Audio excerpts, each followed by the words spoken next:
রাসূল বলেন কোরআনের বিচার দিয়ে যদি একটা বিচার করেন তাহলে সুবিচার প্রতিষ্ঠিত হবে।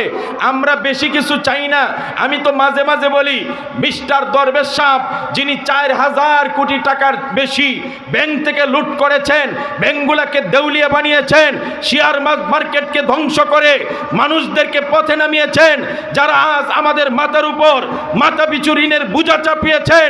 আজকে যারা আমাদেরকে বাজারকে পঙ্গু করে ছেড়েছেন, যাদের কারণে এই